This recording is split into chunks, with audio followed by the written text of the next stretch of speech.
দাও। চলেও এলি এত তাড়াতাড়ি তুই? রাখির দিন এমার্জেন্সি কাজ পড়ে যাওয়ায় বিক্রম আমার এখানে আসতে পারেনি। ওকে আমি অনেকবার করে বলেছিলাম, তাই পূর্ণিমা কেটে যাওয়ার পরে একদিন ও আমার এখানে এসেছিল। আর ও যেহেতু অফিস থেকে এসছে, তো আমি হালকা করে টিফিন বানিয়েছি ওর জন্য। আমার হেভি লাগে দিদি।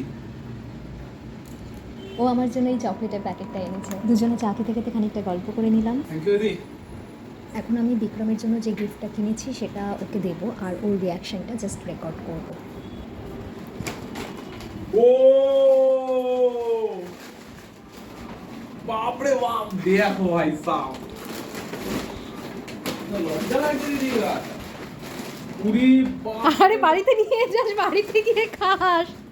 বাহ, তুই খেতে ভালোবাসিস তাই আমি তোকে ব্যাগ ভর্তি খাবার দিয়েছি। থ্যাংক ইউ দিদি। ও বুঝতে পারছে না কি করবে, এত খাবার পেয়ে গেছে তো। সবসময় তো আমার মুখের খাবার কেড়ে খায়, আজকে আমি ওকে এত খাবার দিয়েছি। Thank you. এটার একটা ফটো তুলে আমি স্ট্যাটাস দেবো এটা। সেই আশুতোষ কলেজ থেকে ওর সাথে আমার পরিচয় তো আমাদের অনেক মানুষের সাথেই হয়, কিন্তু সম্পর্ক তৈরি করা যায় না, কারণ সম্পর্ক তৈরি করার জন্য যে উপাদানগুলোর প্রয়োজন হয় সেগুলো সবার মধ্যে থাকে না। যাই হোক, ভাই আমার ভালো থাকুক, আর আমাদের এই দিদি ভাইয়ের সম্পর্ক যেন দীর্ঘজীবী হয়।